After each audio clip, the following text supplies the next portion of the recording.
Demonic neonate ने सिर हिलाकर हामी भरी और पुतले को घूरती रही। आशु ने पहले जो लॉन्गेविटी फ्रूट्स ऑब्टेन किए थे उन्हें वो खाकर खत्म कर चुकी थी और इसीलिए पिछले कुछ दिनों से उसने कुछ नहीं खाया था। शायद इस वक्त वो थोड़ी भूखी थी। मैं ले आता हूँ, आशु ने कहा। खतरनाक है, डेमोनिक नियोनेट ने नाक में सिर हिलाया और पूरी सीरियस टोन में बोली। डेमोनिक नियोनेट वैसे भी कम बोलती थी। आज पहली बार था जब उसने खुद खतरे का जिक्र किया। ये सुनकर आशु ने भी लेक के बीच में खड़े उस पुतले को बारीकी से देखना शुरू कर दिया। उसका शरीर देखने पर कहीं से भी उसमें कोई खासियत नजर नहीं आ रही थी। इंटरनल स्ट्रक्चर पूरी तरह सूखी घास से बना था। ट्रूथ लिसनर की हियरिंग ने पूरी तरह क्लियर कर दिया कि घास के सिवा उसमें और कुछ भी नहीं था। इसके अलावा उसके शरीर पर सिर्फ पुराने फटे कपड़े और एक घास की बनी हद थी। बाहर से भी उसमें कुछ खास नजर नहीं आ रहा था। लग रहा था कि किसी ने इसे कभी यहाँ लगाया होगा ताकि शोरबर्ड्स लेक की मछलियां ना खा सकें। पुतला शायद यहाँ काफी वक्त से खड़ा था। उसकी हैट और कपड़े दोनों ही वक्त की मार से फीके पड़ चुके थे और गल चुके थे। उसका घास वाला शरीर भी हल्का सा सड़-सा गया था। किसी भी एंगल से देखने पर वो आम सा बेकार सा पुतला ही लग रहा था। डेमोनिक नियोनेट ने थोड़ी देर तक होंठ काटे और उस पुतले को घूरती रही। फिर वो अचानक ग्रेट माइटी वज्रबोल की पीठ पर वापस जाकर एकदम सीरियस आवाज में बोली, चलो। आशु के मन में खतरे की घंटियां बजने लगी।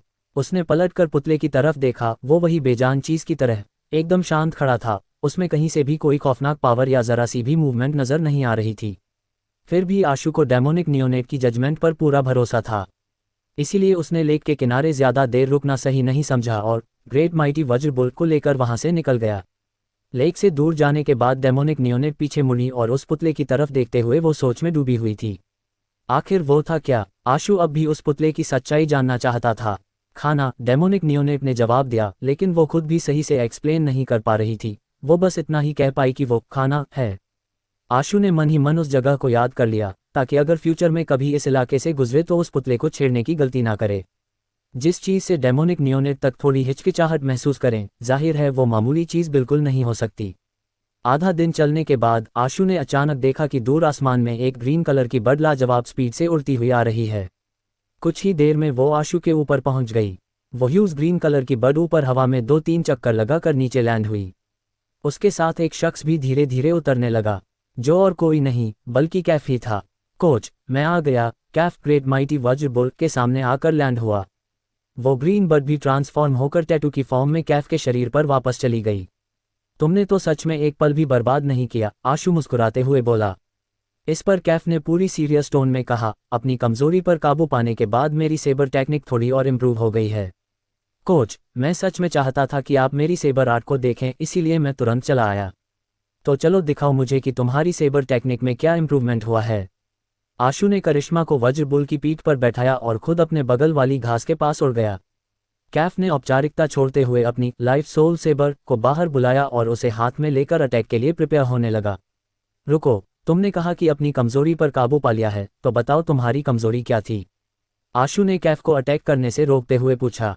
कैफ ने आदतन सीरियस होकर कहा, मैंने इस मुद्दे पर काफी लंबे वक्त तक सोच विचार किया है। मेरी सेबर आर्ट में कई प्रॉब्लम्स हैं, लेकिन उन्हें ट्रेनिंग करके ठीक किया जा सकता है। इसलिए उन्हें केवल खामियां कहा जा सकता है, कमजोरी नहीं। बहुत विचार करने के बाद मेरी एक ही कमजोरी निकल कर आई है, तन्हाई। तन्हाई? आशु को समझ नहीं आया कि कैफ का क्या मतलब था। हाँ, तन्हाई, क्योंकि मेरी सेबर आर्ट तो एक ऐसी आर्ट है जो मेरे अकेले ही लड़ने के लिए बनी है। इसलिए अगर मेरे सामने बराबर के कई एक्सपर्ट्स एक साथ आ जाएं और मुझे घेर लें तो मैं स्टेमिना खत्म होने या ओवरवेल्ड होने की वजह से हार भी सकता हूं, कैफ ने कहा। आशु ने मन ही मन सोचा, क्या इसे कमजोरी कहा जा सकता है? अगर ये कमजोरी है तो इस दुनिया के लगभग हर क्रिएचर में ऐसी कमजोरी होगी। तो फिर तुमने इस कमजोरी पर कैसे काबू किया? आशु ने थोड़ी क्यूरियोसिटी के साथ सवाल किया। कैफ ने जवाब दिया, सबसे पहले तो मुझे अपने स्टेमिना और प्राइमोडियल एनर्जी की प्रॉब्लम सॉल्व करनी पड़ी। इस प्रॉब्लम का सलूशन कुछ ऐसी स्किल्स से होता है जो प्राइमोडियल एनर्जी को रिकवर कर सकें, लेकिन फिर भी पूरी तरह रिकवरी करना नामुमकिन है। स्टेमिना का खर्च भी एक बड़ा चैलेंज थी। शुक्र है कि कई मैनुअल पढ़ने के बाद मैं आखिरकार इसका सलूशन सोच पाया। वो ये कि फाइट में मिले रिसोर्सेज का इस्तेमाल कॉम्बैट को सपोर्ट करने के लिए किया जाए। कॉम्बैट में मिले रिसोर्सेज का यूज कॉम्बैट को सपोर्ट करने में कैसे करते हो? आशु अच्छी तरह जानता था इस बात का मतलब, लेकिन कॉम्बैट में मिले रिसोर्सेज का फायदा तभी होता है जब फिर से रीग्रुप करने का वक्त मिलता है। जब कोई अकेला शख्स घेर लिया जाता है तो दोबारा रीग्रुप करने का मौका नहीं मिलता। ऐसे में वो कॉम्बैट में मिले रिसोर्सेज का इस्तेमाल कॉम्बैट को सपोर्ट करने के लिए कैसे करेगा? पहले मैं अपना खर्च कम करता हूँ, इसके बाद मैं दुश्मन की प्राइमोर्डियल एनर्जी छीनता हूँ। कैफ बोलते हुए अपने हाथ में पकड़ी लाइफ सोल सेबर को इधर उधर लहराने लगा। साथ ही लाइफ सोल सेबर से कुछ अजीब सी मैजिकल एनर्जी प्रोड्यूस होती हुई लग रही थी, जो आसपास की प्राइमोर्डियल एनर्जी को सेबर की तरफ खींच रही थी। ये तो अच्छा है, आशु क्या कहे समझ नहीं पाया। दूसरों की प्राइमोर्डियल एनर्जी निगलने की ये काबिलियत बहुत ही कम देखने को मिलती है। आशु ने आज से पहले सिर्फ आर्यवीर अग्रवाल को ये टेक्निक इस्तेमाल करते देखा था और कैफ इसके बाद दूसरा था। उसे नहीं पता था कि कैफ ने इसे कैसे सीख लिया। कैफ ने आगे कहा, दूसरा कदम उस प्रॉब्लम को सॉल्व करना है जब कई लोग एक साथ घेर कर अटैक कर देते हैं। इसके लिए मैंने काफ़ी वक्त लिया और एक नई सेबर आर्ट बनाई। कोच प्लीज़ अपनी गाइडेंस दीजिए। तो चलो शुरू करते हैं। आशु कैफ की सेबर आर्ट देखने के लिए थोड़ा एक्साइटेड था। कैफ ने बहुत सोलेमन एक्सप्रेशंस के साथ लाइफ सोल सेबर को कसकर पकड़ ली। आशु को केयरफुल रहने के लिए कहने के बाद कैफ ने अपनी सेबर उठाई और आशु पर स्लैश कर दिया। सेबर से निकली बीम एक इनविजिबल ब्लेड की तरह थी जो डायरेक्ट आशु की तरफ बढ़ रही थी। हालांकि ये स्ट्राइक काफ़ी स्ट्रॉन्ग थी और कैफ की पास्ट वाली सेबर टेक्निक से कहीं ज़्यादा स्ट्रॉन्ग थी, लेकिन इसमें कोई क्वालिटेटिव बदलाव नहीं था। आशु ने ट्रांसेंडेंट फ्लाइंग इमोर्टल को यूज़ कर कैफ की सेबर स्ट्राइक से डॉज कर लिया, लेकिन कैफ को इसकी परवाह नहीं थी। वो एक के बाद एक सेबर स्लैश करता रहा। उसकी सेबर की बीम्स उफनती हुई रिवर की तरह बरस रही थीं। हर स्ट्राइक पिछले से ज़्यादा रूथलेस और फास्ट होती थी। आशु को मानना ही पड़ा कि कैफ की सेबर आर्ट वाकई में टॉप नॉच थी। अगर वो एपिक स्टेज पर ही रेस्ट्रिक्टेड नहीं होता तो ये सेबर आर्ट मिथिकल स्टेज पर ब्रेक थ्रू करने का भी चांस रखती थी। कैफ पूरी तरह से अपने पुराने भोलेपन, हिचकिचाहट और कॉन्फिडेंस की कमी को छोड़ चुका था।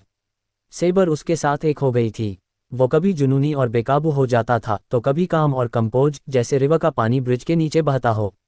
जैसे एक स्ट्राइक में माउंटेन को चीर देना और साथ ही साथ पनीर में फ्लावर काप करने जैसा। तेज और धीमा, हल्का और भारी, सब कुछ पूरी तरीके से कंट्रोल में था। जब जिंदगी की बाजी लगानी होती तो वो इन्फिनिट अमाउंट में पावर अनलीश कर सकता था। जब खुद को रेस्ट्रेन करना होता तो वो अपनी शार्पनेस को पूरी तरह काबू में रख सकता था। आशु को लगा कि अगर कैफ इस सेबर आर्ट को प्रैक्टिस करता रहा तो उसकी सेबर आर्ट शायद उसकी खुद की ट्रांसेंडेंट फ्लाइंग इमोर्टल की तरह मिथिकल स्टेज पर पहुंच जाएगी। लेकिन चाहे आशु उसे किसी भी तरह से देखे, वो ये नहीं समझ पा रहा था कि कैफ की सेबर आर्ट ग्रुप फाइट से कैसे डील कर पाएगी। उसकी सेबर आर्ट तो केवल 1-on-1 कॉम्बैट के लिए ही थी। ये ठीक नहीं है। आशु को कुछ सेंस हुआ। जब उसने ट्रांसेंडेंट फ्लाइंग इमोर्टल को यूज कर कैफ के अटैक को डॉज किया, तब उसने supreme hell king life soul पर स्विच किया, जिससे उसके 8 सेंसर्स बहुत ज़्यादा शार्प हो गए। समझ गया, क्या कमाल का बंदा है। आशु पहले ही कैफ की सेबर आर्ट का सीक्रेट डिस्कवर कर चुका था। कैफ की सेबर बीम्स क्रिस क्रॉस होकर चल रही थी। हर स्ट्राइक पिछले से ज़्यादा ताकतवर थी। अनगिनत स्लैश के बाद कैफ अचानक अपनी सेबर को वापस खींचकर पीछे हट गया। उसने तेज निगाह से आशु को घूरते हुए कहा, कोच आपको केयरफुल रहना होगा। इतना कहकर कैफ ने दोनों हाथों से अपनी सेबर की हिल्ट को पकड़ ली। उसके शरीर पर सेबर का ऑरा भरपूर था और उसके लंबे बाल और कपड़े उस ऑरा की वजह से लहराने लगे थे। पहले शटर हुई सेबर की बीम्स पूरी रफ्तार से कैफ के आसपास कॉन्डेंस होकर कंप्लीट बीम में बदल गईं और एक बड़ा सेबर एरे फॉर्म कर दिया। सभी सेबर बीम्स आशु की तरफ पॉइंट थीं, जो एक दूसरे से डेंसली जुड़ी हुई थी। इस मूव का नाम क्या है? आशु ने कैफ से सवाल करते हुए पूछा। ये एक पुरानी मूवी से इंस्पायर होकर बनाया गया मूव है। इसके बाद मैंने अपनी रिसर्च और मॉडिफिकेशन से इसमें बदलाव किया। फिल्म में इसे इन्फिनिट सेबर कन्वर्जेंस कहा जाता है, लेकिन मैंने इस मूव को इन्फिनिट सेबर पिलग्रिमेज नाम दिया है। कैफ का वो हाथ जो सेबर पकड़े हुए था धीरे धीरे कांपने लगा। उसके हाथ में मौजूद लाइफ सोल सेबर सभी सेबर बीम से जुड़ी थी। इसका एक मतलब ये भी था कि उसके पास इन्फिनिट सेबर्स की पावर थी। हालांकि ये सुनने में थोड़ा ज़्यादा बड़ा चढ़ाकर बताया हुआ लग सकता है, लेकिन सच में इस मूव में हज़ारों सेबर शामिल थी। अपना पूरा दम लगाओ, मुझे दिखाओ कि तुम्हारी इन्फिनिट सेबर पिलग्रिमेज टेक्निक कितनी पावरफुल है, आशु ने सीरियस होकर कहा। कोच प्लीज़ केयरफुल रहें। कैफ अब और ज़्यादा देर नहीं रोक पाया और आशु की तरफ सेबर से स्लैश कर दिया। उसकी स्ट्राइक की स्ट्रेंथ इतनी थी कि डांस सेबर बीम्स आसमान से रिवर की तरह बरसने लगीं। डांस सेबर बीम्स के बीच आशु ने लेफ्ट और राइट साइड फेस किया। जैसे कोई घोस्ट हो, उसका शरीर हवा में आफ्टर इमेजेस छोड़ रहा था। सेबर बीम्स उन आफ्टर इमेजेस को स्लैश करती रहीं, लेकिन आशु के शरीर को छू भी नहीं पाईं। ज़बरदस्त सेबर बीम्स आशु के शरीर को छूने में नाकाम रहीं। वे सभी ऊपर से उड़कर आशु के पीछे की माउंटेन रॉक से जा टकराईं। कई मीटर ऊंची mountain rocks dance sabre beams के इम्पैक्ट से शैटर होकर अनगिनत टुकड़ों में बिखर गईं। फिर भी आशु बिना कोई जख्म आए गिरती हुई माउंटेन रॉक्स के सामने खड़ा रहा। कैफ को निराशा नहीं हुई केवल इसलिए कि आशु ने उसका इन्फिनिट सेबर पिलग्रिमेज डॉज कर लिया था, बल्कि वो जलती हुई नज़रों से आशु को घूरते हुए फोकस हो गया था। उसका पूरा ध्यान आशु की उस मूविंग टेक्निक पर था जिससे उसने इन्फिनिट सेबर पिलग्रिमेज को डॉज किया था। हाथ में सेबर लिए हुए कैफ वहीं खड़ा था और आशु को घूर रहा था। वो ऑरा जो इन्फिनिट सेबर पिलग्रिमेज के बाद कमज़ोर हो जाना चाहिए था, कमज़ोर तो नहीं हुआ बल्कि और स्ट्रांग हो गया। आशु के चेहरे के एक्सप्रेशन सीरियस हो गए और उसने बैम्बू ब्लेड की हिल्ट पर अपना हाथ रख दिया। जब कैफ का ऑरा अपनी पीक पर पहुंच गया तब वो अचानक रिलैक्स हो गया। उस पर जो पहले फेरोशियस और डोमिनेटिंग ऑरा था वो जैसे एक झटके में गायब हो गया, मानो वो एक मामूली इंसान बन गया हो। उसके चेहरे पर एक अजीब सी मुस्कान थी। उस पल कैफ एक श्रद्धालु भक्त या कहें कि बिलीवर की तरह लग रहा था। वो अपने हाथ की सेबर को उस होलीनेस के सम्मान के लिए समर्पित करना चाहता था जो उसके दिल में थी। श्रद्धालु होने के अलावा आशु को उससे कोई जानलेवा इरादा या इविल एनर्जी महसूस नहीं हुई। ऐसा लग रहा था जैसे वह कोई जानलेवा हथियार नहीं बल्कि एक होली आर्टिफैक्ट पकड़े हुए हो जो गॉड्स के लिए कॉन्सेक्रेट हो। फाइनली कैफ के हाथ में मौजूद सेबर दोबारा मूव हुई। अब उसमें कोई डोमिनेटिंग सेबर बीम नहीं था, ना ही कोई फेरोशियस सेबर बीम। आशु ने कभी किसी को इतनी होली और साफ तरीके से सेबर आर्ट का इस्तेमाल करते नहीं देखा था। ये आर्ट बहुत ही आर्टिस्टिक थी। ऐसा लग रहा था जैसे वो मार नहीं रहा बल्कि मुक्ति का कार्य या यूं कहें कि रिडेम्पशन कर रहा हो। लगभग उसी पल जब कैफ ने अपनी सेबर बाहर निकाली, आशु का वो हाथ जो बैम्बू ब्लेड को पकड़े हुए था पूरी रफ्तार से मूव हुआ। ट्रांसेंडेंट फ्लाइंग इमोर्टल में अब किसी मॉर्टल का ऑरा नहीं था, जिसे यूज करते हुए आशु एक एलिगेंट इमोर्टल की तरह कैफ को क्रॉस करते हुए निकल गया। सेबर हम्प जो एक ड्रैगन की दहाड़ जैसी मालूम हो रही थी काफी देर तक हवा में बनी रही। अगर कोई गौर से सुनता तो समझ पाता कि वो स्वॉर्ड हम दरअसल दो अलग अलग वेपन से आ रही थी। एक तरफ आशु का बैम्बू ब्लेड और दूसरी तरफ कैफ के हाथों में उसकी लाइफ सोल सेबर जो लगातार काम रहा था। क्रैक! आशु के सीने पर मौजूद ड्रैगन स्केल कवच पर डीप सेबर मार्क अपीयर हुआ और लगभग उसी पल कैफ के सीने पर भी एक सेबर मार्क अपीयर हुआ। उसकी एक्सपोज्ड मसल्स पर खून की एक पतली सी रेखा धीरे धीरे रिसने लगी। मिथिकल सेबर टेक्निक में महारत हासिल करने पर बहुत बहुत मुबारकबाद। ये वाकई बहुत स्ट्रांग है, आशु ने ईमानदारी से कहा जब उसकी नज़र अपने सीने पर लगे शटे हुए ड्रैगन स्केल कवच पर गई। कैफ ने अपनी सेबर वापस खींच ली और सिर हिलाते हुए बोला, भले ही ये मिथिकल सेबर टेक्निक है मगर फिर भी मैं हार गया। कोच, अगर आपने वक्त पर अपनी सेबर पीछे नहीं खींची होती तो मेरा सिर कब का धड़ से अलग हो चुका होता। आशु ने पहले ही अपने हाथ का बैम्बू ब्लेड म्यान में डाल दिया था और मुस्कुराते हुए उसने कहा, ये मुकाबला बराबरी पर है। मैं मिथिकल कवच पहने हुए था, मुझे पता था कि तुम मुझे इंजुर नहीं करोगे, इसलिए मैं अपनी सेबर पीछे ले पाया था, वरना दोनों तरफ नुकसान होता। कैफ ने एक बार फिर सिर हिलाया और कहा, ऐसी सिचुएशन में रिलीज करना और फिर तुरंत पीछे खींच लेना। कोच, ये साबित करता है कि आप सच में मुझसे बहुत ज़्यादा स्ट्रांग हो। मुझे अभी और मेहनत करनी होगी। आशु का चेहरा हल्की शर्म से लाल हो गया। कैफ की स्ट्राइक पहले ही ट्रांसेंडेंट फ्लाइंग इमोर्टल के बराबर की क्वालिफिकेशन रखती थी, लेकिन ट्रांसेंडेंट फ्लाइंग इमोर्टल के अलावा आशु के पास इमोर्टल स्लेइंग मूव भी था। उसी ने उसे ऊंचे लेवल की बैटल्स का आदी बना दिया था, इसलिए ऐसी सिचुएशन में भी उसके पास और रिएक्ट करने की स्ट्रेंथ बची रहती थी। अगर सेबर आर्ट्स की बात की जाए तो कैफ की वो स्ट्राइक किसी भी तरह से ट्रांसेंडेंट फ्लाइंग इमोर्टल से इन्फीरियर नहीं थी। वो फाइनल स्ट्राइक, वो शायद इन्फिनिट सेबर पिलग्रिमेज का पार्ट नहीं थी, है ना? आशु ने पूछा। कैफ ने जवाब दिया, पहले नहीं था लेकिन अब है। ये स्ट्राइक ही अब नई इन्फिनिट सेबर पिलग्रिमेज है। पहले वाली इन्फिनिट सेबर पिलग्रिमेज को तो बस एक प्रील्यूड कंसिडर करो। नामों को लेकर आशु के मन में वैसे भी शुरुआत से ही कोई स्पेशल कॉन्सेप्ट नहीं था। कैफ चाहे इसे जैसा भी नाम दे, उसे इस बात से कोई फर्क नहीं पड़ता था। जैसे ही वो करिश्मा के पास लौटने वाला था, अचानक उसने एक जानी पहचानी आवाज़ सुनी, वाह कितनी गजब की बात है। 20 साल से कम उम्र के नौजवान इतनी शानदार मूवमेंट टेक्निक और सेबर आर्ट को यूज़ कर सकते हैं। क्या ये एरा सचमुच इतना पावरफुल है या फिर पहले के ह्यूमन बहुत ही कमज़ोर थे? वाकई काबिल रश्क है। जैसे ही आशु ने ये आवाज़ सुनी, उसे तुरंत एहसास हो गया कि कुछ गड़बड़ है। उसने सिर घुमाकर देखा तो उसे नजर आया कि इन टेलिस्मैन किंग धीरे धीरे उनकी तरफ आ रहा था। वो साफ तौर पर बहुत दूर था, लेकिन उसके हर कदम के साथ वो तेज़ी से आशु और कैफ के करीब आता गया। कुछ ही कदमों में वो 100 मीटर से भी कम दूरी पर पहुंच चुका था। यिन टेलिस्मैन किंग, मुझे देखकर सामने आने की हिम्मत कर रहे हो? क्या तुम्हें डर नहीं कि इससे दी सेलेस्टारा नाराज हो जाएगी? आशु की नज़र उसकी बाजू पर पड़ी और उसे रियलाइज़ हुआ कि उसकी कटी हुई बाजू पहले से ही पूरी तरह रिकवर हो चुकी थी। यिन टेलिस्मन किंग हल्की सी शातिर स्माइल पास करते हुए बोला, चाहे दी सेलेस्टारा कितनी भी पावरफुल क्यों ना हो, वो फिर भी एक डायमेंशनल जोन में ट्रैप है और बाहर नहीं निकल सकती। एज लॉन्ग एज मैं चेज माउंटेन के करीब नहीं जाता, वो मेरा कुछ नहीं बिगाड़ सकती। उसे बहाना बनाकर मुझे फंसाने की कोशिश कर रहे हो। कितनी बेहुदा कोशिश है। क्या तुम सच में इतने यकीन से कह सकते हो कि वो डायमेंशनल जोन से बाहर नहीं आ सकती? आशु ने बेरुखी से पूछा। लेकिन यिन टेलिस्मन किंग ने लहजे में हिकारत और आवाज़ में नफरत के साथ कहा, मुझे डराने की कोशिश मत करो। वो सील कभी ब्रेक नहीं होगी। भले ही वो कैलेमिटी गॉडेस ही क्यों ना हो, फिर भी उसे चेज माउंटेन जैसी जगह से बाहर आने का सपना भी भूल जाना चाहिए। आज उस शख्सियत के बिना मैं देखता हूँ कौन तुझे प्रोटेक्ट कर सकता है। ये कहते ही यिन टेलिस्मन किंग घोस्ट की तरह आशु के सामने अपीयर हो गया। उसकी शानदार क्रिस्टल जैसी हथेली आशु को पकड़ने के लिए पूरी रफ्तार से आगे बढ़ी। कैफ ने बिना कोई हिचकिचाहट दिखाए तुरंत अपनी सेबर निकाली और यिन टेलिस्मन किंग पर जोरदार स्लैश किया। ये वही इन्फिनिट सेबर पिलग्रिमेज टेक्निक थी जिसे उसने अभी अभी फिगर आउट करी थी। आशु ने मन ही मन खिन्नता महसूस की जब उसने कैफ को पहल करते देखा।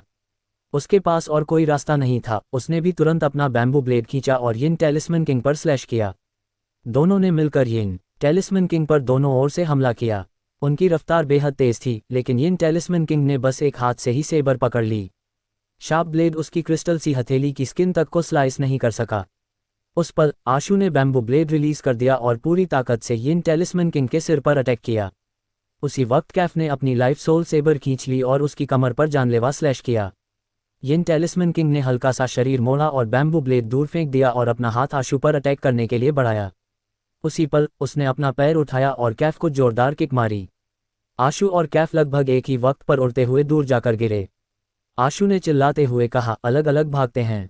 फिर वो हवा में घूमता हुआ करिश्मा के पास पहुंचा और उसे लेकर पूरी रफ्तार से उसेन बोल्ट की तरह दौड़ लगा दी।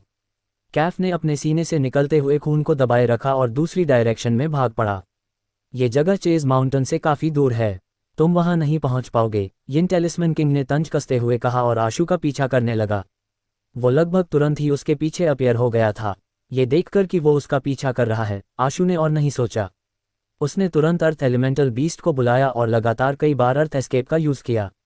आशु ने अर्थ एस्केप की मैक्सिमम डिस्टेंस का यूज़ इसलिए नहीं किया क्योंकि वो चाहता था कि यिन टेलिस्मन किंग उसका ही पीछा करे, ना कि कैफ का। खुशी की बात यह थी कि यिन टेलिस्मन किंग को अपनी स्ट्रेंथ पर पूरा कॉन्फिडेंस था और कैफ को बंधक बनाने का उसका कोई इरादा नहीं था। अर्थ एलिमेंटल बीस्ट जब अर्थ एस्केप के बीच में था तो अचानक उसकी टक्कर मानो किसी लोहे की दीवार से हो गई हो। उसे कोलिजन से तारे नजर आने लगे और अर्थ एस्केप से बाहर बाउंस हो गया। वो जमीन पर गिर पड़ा और लगभग बेहोशी की हालत में पहुंच गया। उसकी खोपड़ी का एक हिस्सा पूरी तरह टूट चुका था।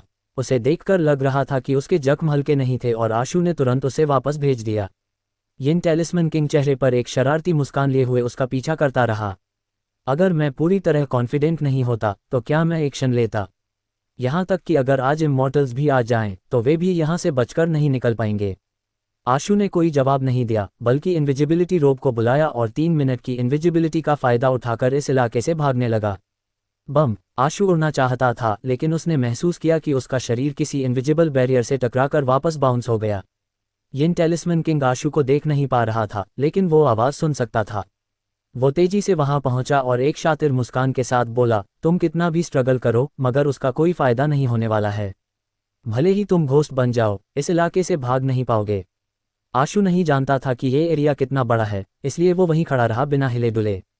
कम से कम उसे इतना पता था कि उसके पास में एक इनविजिबल बैरियर मौजूद है। यिन टेलिस्मन किंग उसे देख नहीं पा रहा था, इसीलिए वो केवल आसमान में उड़ सकता था और नीचे वाले फॉरेस्ट को स्कैन कर सकता था। साथ ही उसने कुछ निकाला जैसे कि वो आशु की लोकेशन पता लगाना चाहता हो। आशु ने अपनी मिरर आइज एक्टिवेट की और इनविजिबल बैरियर को देखा, पर उसे कुछ भी नजर नहीं आया। फिर उसने अपने सेंसेस को शार्प करने के लिए supreme hell king life soul में स्विच किया और दोबारा इनविजिबल बैरियर को देखा, फिर भी कुछ नहीं दिखा। जाहिर था कि ये कोई सोल पावर नहीं थी। इतने बड़े इलाके में अगर कोई बैरियर है तो खुद एक टेरा ग्रेड एक्सपर्ट भी अपनी खुद की स्ट्रेंथ से इसे फॉर्म नहीं कर सकता, राइट? ये सोचकर आशु ने गॉड स्लेयर्स मंत्रा पर स्विच किया और उसके सी ऑफ कॉन्शियसनेस में heaven opening scripture life soul appear हुई। फिर वो सीधे उस इनविजिबल बैरियर की तरफ बढ़ा। आशु अपने हाथ में लाइट कंसीलमेंट स्वॉर्ड को पकड़े हुए था, लेकिन जब लाइट कंसीलमेंट स्वॉर्ड ने इनविजिबल बैरियर को टच किया तो वो बिना किसी दिक्कत के उसके आर पार निकल गई। जैसा कि मैंने सोचा था, यिन टेलिस्मन किंग ने हेवन एंड अर्थ लॉस की पावर के भरोसे से इतना ज़बरदस्त बैरियर बनाया था। आशु ने उस बैरियर से निकलते ही पूरी रफ्तार पकड़ ली और उड़ान भर गया। ठीक उसी पल जब आशु बैरियर से बाहर निकला, यिन टेलिस्मन किंग को कुछ सेंस हुआ और उसके चेहरे के एक्सप्रेशंस बदल गए। कमीना, वो मिस्टिक हेवन एरे से कैसे निकल गया? उसकी आंखों में हैरत और गुस्से के मिले जुले जज्बात साफ झलक रहे थे। फिर यिन टेलिस्मन किंग ने बड़ी तेजी से एक आइटम निकाला जो कंपास जैसा दिख रहा था, जिस पर कई इंटरसेक्टिंग पॉइंट्स और कॉम्प्लेक्स लाइंस थीं। उसने अपनी प्राइमोर्डियल एनर्जी उस कंपास में इंजेक्ट की और कंपास तुरंत आशु जिस डायरेक्शन में गया था उसी तरफ इशारा करने लगा। यिन टेलिस्मन किंग ने तुरंत अर्थ एस्केप को यूज करते हुए आशु का पीछा करना शुरू कर दिया। जैसे ही आशु अपनी इनविजिबिलिटी से बाहर आया, यिन टेलिस्मन किंग ने उसे लगभग पकड़ लिया। अब उसके पास केवल अपनी मूवमेंट टेक्निक को यूज कर डॉज करने और टेलीपोर्टेशन के जरिए दूरी बनाए रखने का ही तरीका बचा था। अनफॉर्चुनेटली, उसने आखिरी बार फिक्स्ड पोजीशन स्पेशल टेलीपोर्टेशन 1 महीने से भी कम वक्त पहले ही यूज करी थी, इसलिए वो इसे दोबारा इस्तेमाल नहीं कर सकता था। लॉन्ग डिस्टेंस पर टेलीपोर्ट करके यिन टेलिस्मन किंग से पीछा छुड़ा पाना भी लगभग नामुमकिन था। जहां तक कि एक दिन में मिली 10 टेलीपोर्टेशन अपॉर्चुनिटीज की बात थी, वे जल्दी ही खत्म हो चुकी थीं। अर्थ एलिमेंटल बीस्ट काफ़ी जख्मी था और उसका दिमाग भी उलझा हुआ था, इसलिए वो आशु की मदद चाहकर भी नहीं कर सकता था। आशु चेज माउंटेन की ओर नहीं भाग रहा था क्योंकि वो जगह यहाँ से बहुत दूर थी। उसके लिए एस्केप करना लगभग नामुमकिन था। ये देखते हुए कि आशु पहले ही भाग चुका था, यिन टेलिस्मन किंग ये भी बता सकता था कि आशु अपनी टेलीपोर्टेशन एबिलिटी का अब इस्तेमाल नहीं कर सकता। भागते रहो, यिन टेलिस्मन किंग ने नाराज़गी भरी आवाज़ में कहा जब उसने आशु को लेक की तरफ जाते हुए देखा। आशु लेक के पास रुक गया और वहीं खड़ा हो गया। अचानक उसने अपनी पॉकेट से एक पर्पल ब्रोंज बॉल निकाली। जब यिन टेलिस्मन किंग ने आशु के हाथ में वो पर्पल ब्रोंज बॉल देखी तो उसने अपनी रफ्तार धीमी कर ली और तुरंत उस पर झपट नहीं पड़ा। यही तुम चाहते हो, राइट? आशु ने धीरे धीरे पीछे हटते हुए पूछा। इनफैक्ट, आशु को जवाब जानने के लिए यिन टेलिस्मन किंग की तरफ से कुछ सुनने की भी ज़रूरत नहीं थी, क्योंकि जब यिन टेलिस्मन किंग ने उस पर्पल ब्रोंज बॉल को देखी तो उसकी आंखों में अजीब सी चमक आ गई थी। मुझे दे दो तो मैं तुम्हें आसान मौत दूंगा, वरना मैं तुम्हें इतनी तकलीफ दूंगा कि तुम मरने की दुआ मांगोगे, यिन टेलिस्मन किंग ने कहा। ये क्या है? क्या तुम्हें अपनी जान को जोखिम में डालकर मेरे पीछे भागना इस चीज़ के लिए वाजिब लगता है? तुम उस शख्स का पीछा नहीं कर रहे जिसने सन ट्रू फ्लेम फनेस चुराई है, मगर मेरे पीछे इस चीज़ की वजह से पड़े हो। मुझे यकीन है कि ये कोई आम चीज़ नहीं होगी, है ना? आशु ने पर्पल ब्रोंज बॉल या कहें कि कॉपर बॉल पकड़े हुए धीरे धीरे पीछे हटना शुरू किया। वो ऑलरेडी लेक के किनारे तक पीछे हट चुका था और अब उसमें कदम रखने वाला था। यिन टेलिस्मन किंग भी अपने आसपास की सिचुएशन का जायजा ले रहा था, खासकर लेक का जो आशु के पीछे थी। वो आशु को कमज़ोर समझकर हल्के में नहीं ले रहा था। भले ही ऐसा लग रहा था कि आशु भाग नहीं सकता, मगर फिर भी जब आशु ने कोशिश करने के बजाय यहाँ रुकने का फैसला किया तो यिन टेलिस्मन किंग काफ़ी एहतियात बरत रहा था। वो बिना सोचे समझे आगे बढ़ने की हिम्मत नहीं कर पाया, बल्कि ये पता लगाने की कोशिश कर रहा था कि कहीं यहाँ कोई दिक्कत तो नहीं है। मगर ठीक आशु की तरह ही यिन टेलिस्मन किंग को भी कोई प्रॉब्लम नज़र नहीं आई। उसका मानना था कि ये सिर्फ एक मामूली लेक है और आसपास कोई स्पेशल चीज़ नहीं है, इसलिए उसने अब आशु पर फोकस किया। असल में यही वो जगह थी जहां आशु ने उस खौफनाक पुतले को देखा था जो लेक में खड़ा था। तुम्हें ये जानने की ज़रूरत नहीं कि ये क्या है, बस ये बताओ कि दूसरी कहाँ है, यिन टेलिस्मन किंग ने पूछा। ऐसी 2 हैं। आशु ने देखा कि यिन टेलिस्मन किंग ऑलरेडी उसके बिल्कुल करीब आ चुका था। उसने अचानक हवा में छलांग लगाई और लेक के अक्रॉस उड़ गया। यिन टेलिस्मन किंग हवा को चीरता हुआ आशु से भी तेज़ रफ्तार से आगे बढ़ा। वो आशु को पकड़ने से बस कुछ ही पलों की दूरी पर था। तभी आशु ने अचानक अपने हाथ में पकड़ी पर्पल ब्रोंज बॉल लेक में फेंक दी, जो खौफनाक पुतले के ठीक पास जाकर गिरी। आशु ने शुरुआत में सोचा था कि यिन टेलिस्मन किंग सबसे पहले उस पर्पल ब्रोंज बॉल के पीछे जाएगा। अगर वो पुतले के करीब भी गया तो पुतला भी बेपरवाह नहीं रह सकता था। लेकिन उसके इस ख्याल के उलट यिन टेलिस्मन किंग उससे भी ज़्यादा रूथलेस निकला। उसे इस बात से कोई फर्क नहीं पड़ा कि पर्पल ब्रोंज बॉल लेक में गिर गई है, क्योंकि उसे पूरा भरोसा था कि वो बाद में जल्दी वापस आकर उसे हासिल कर लेगा। इसलिए यिन टेलिस्मन किंग ने पर्पल ब्रोंज बॉल का पीछा नहीं किया। इसके बजाय वो सीधे आशु पर अटैक करता रहा, ये उम्मीद करता हुआ कि वो पहले उसे मार डाले। आशु कुछ हद तक डिप्रेस था, लेकिन उसने इस पॉसिबिलिटी को भी पहले से सोचा हुआ था। अचानक उसका शरीर डूबने लगा और वो लेक में दाखिल हो गया, जिससे यिन टेलिस्मन किंग उसके पास से गुजर गया। जैसे ही आशु पानी में दाखिल हुआ, उसने तुरंत अपनी primordial energy art demon God catalogue पर स्विच की और लेक की गहराई में डाइव कर गया। बिना किसी हिचक के यिन टेलिस्मन किंग ने आशु का पीछा करते हुए लेक में छलांग लगा दी। वो जल्दी से आशु को खत्म करना चाहता था और उसे कोई मौका नहीं देना चाहता था सर्वाइवल का। जब यिन टालिस्मैन किंग पानी में कूदने ही वाला था, अचानक उसकी नज़र एक अजीब सीन पर जा टिकी।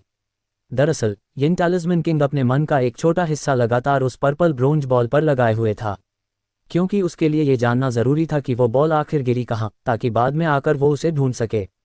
लेकिन पानी में गिरने से पहले ही उस पर्पल ब्रोंज बॉल की ट्रैजेक्टरी अचानक बदल गई। यिन टालिस्मैन किंग ने देखा कि वो पर्पल ब्रोंज बॉल सीधे लेक पर खड़े उस घास के पुतले यानी कि स्कैरेक्रो के हाथों में जा गिरी। वो घास का पुतला, जो अभी तक एक मामूली और बेजान चीज़ लग रहा था, अब अपनी सड़ी गली तिनकों की हथेली में पर्पल ब्रोंज बॉल को पकड़े हुए खड़ा था। उसने अपना सिर हल्का सा तिरछा किया और नीचे उस पर्पल ब्रोंज बॉल की तरफ टकटकी लगाए देखने लगा।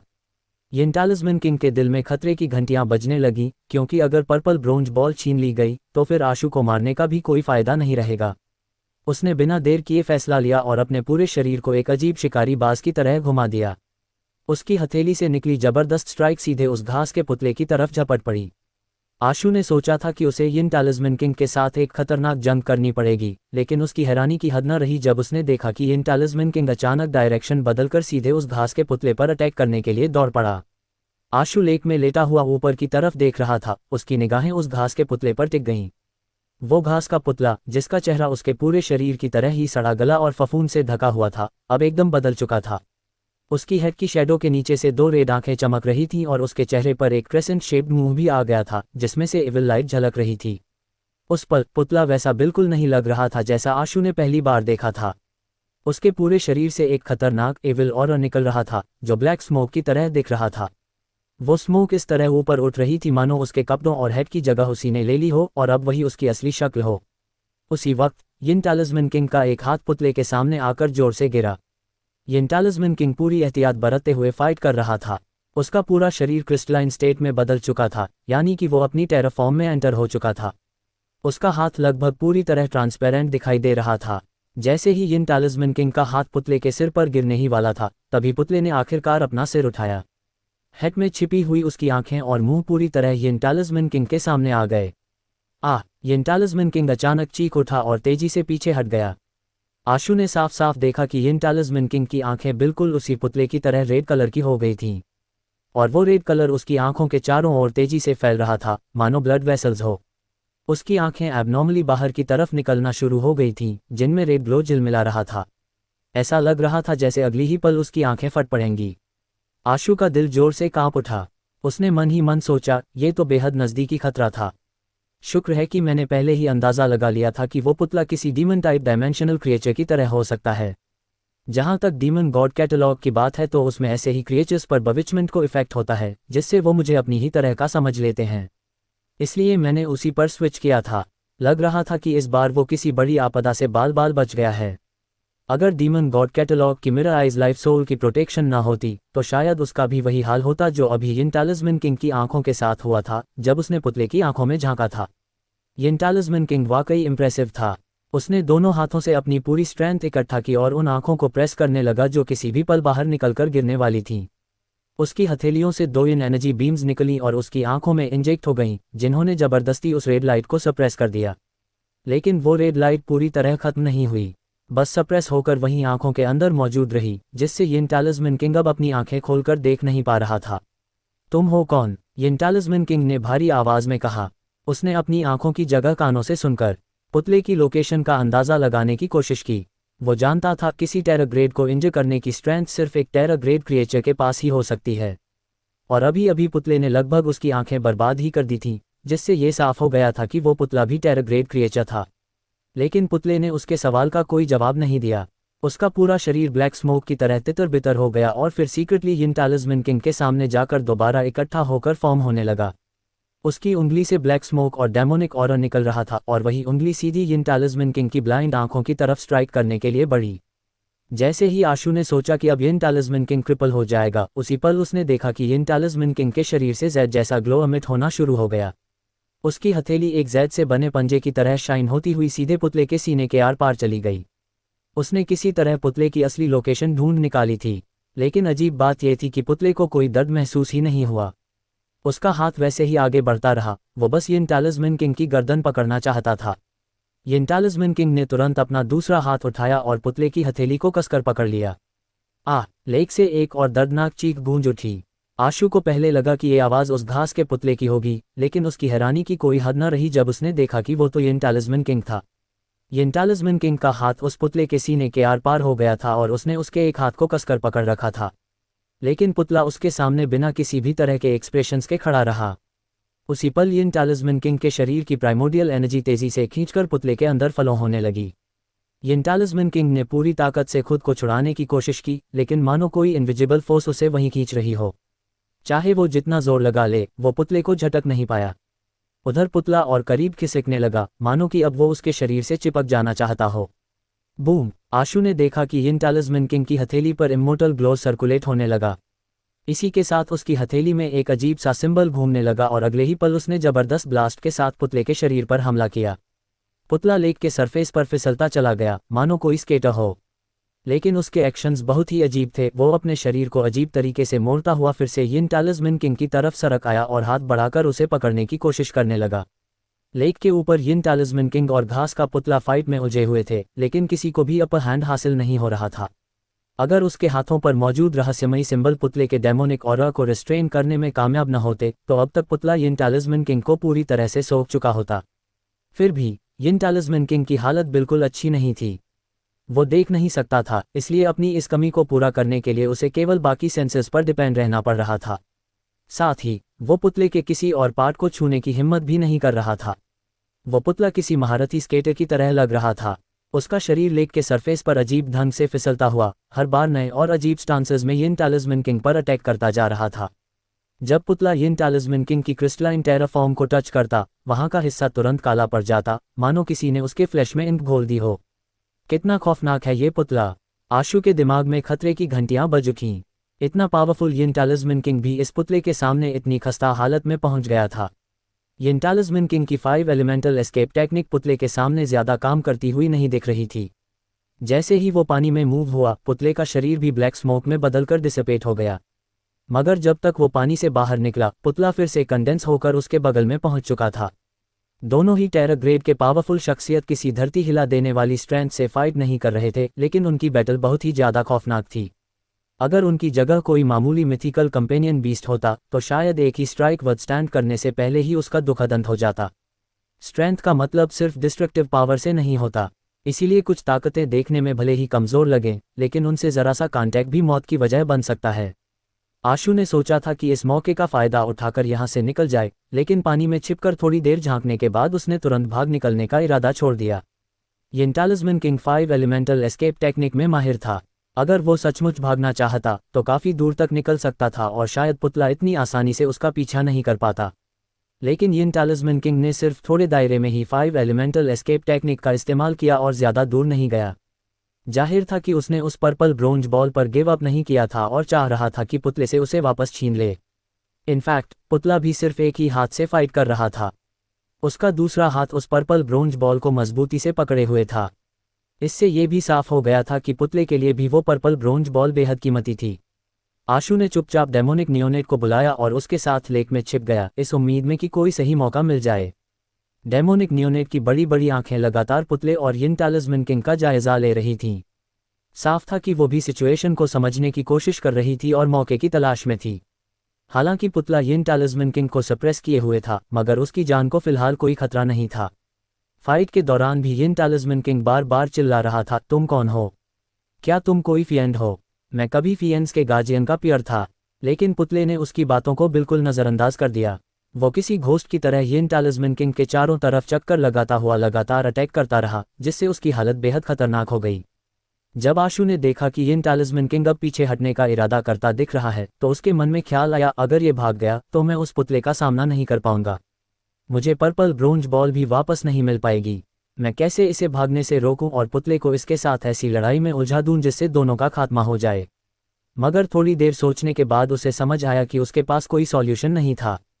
जब तक किसी ऐसे शख्स से जो 5 एलिमेंटल एस्केप टेक्निक में माहिर हो, सभी 5 एलिमेंट्स को पूरी तरह सील न कर दिया जाए, तब तक उसे भागने से रोकना नामुमकिन था।